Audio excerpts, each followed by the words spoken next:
Elle était sa femme, sa première tendresse, sa lumière dans l'ombre et sa plus grande richesse. Voici l'histoire de Khadija, celle que le prophète a honorée avec noblesse. À la Mecque vivait une femme au nom puissant, Khadija bint Khuwaylid.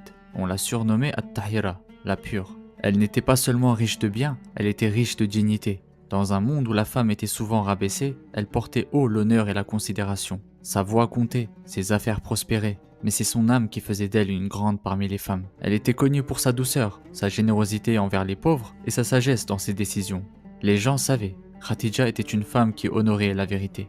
Lorsqu'elle choisit Mohammed wassalam, comme époux, ce n'était pas seulement un mariage, c'était une décision de cœur, guidée par son instinct, par son intelligence et sa lucidité. Elle reconnut en lui une lumière que d'autres ne voyaient pas encore. Quand la révélation descendit et que le prophète wassalam, revint bouleversé, c'est Khadija qui l'entoura de son courage. Elle dit « Par Allah, jamais Allah ne t'abandonnera. Tu aides les pauvres, tu soutiens les faibles, tu honores les invités, tu portes les fardeaux des autres. » Alors qu'il doutait, elle affirma. Alors qu'il tremblait, elle le rassura. Alors qu'il était seul, elle devint son pilier.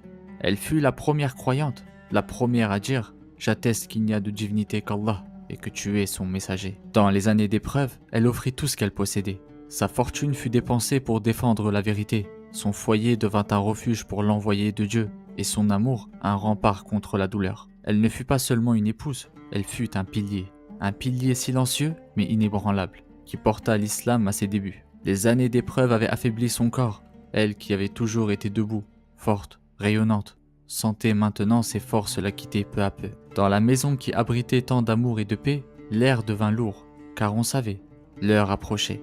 Le prophète wassalam, veillait constamment auprès d'elle.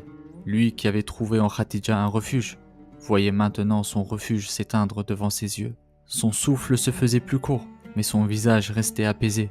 Même dans sa faiblesse, elle donnait encore de la force. Même dans sa dernière épreuve, elle restait un pilier silencieux. Puis son âme s'en alla, doucement, comme une lumière qui s'élève. Et dans cette maison, il ne resta plus que les larmes du messager. Il perdit ce jour-là son amour, son soutien, celle qui avait cru en lui avant tout le monde. Et il l'appela cette année l'année de la tristesse. Pourtant, jamais son souvenir ne quitta son cœur. Chaque fois qu'il parlait d'elle, ses yeux s'humidifiaient. Il envoyait des cadeaux à ses amis. Il évoquait son nom avec tendresse et disait « Elle a cru en moi quand personne n'y croyait. Elle m'a soutenu quand tous m'abandonnaient.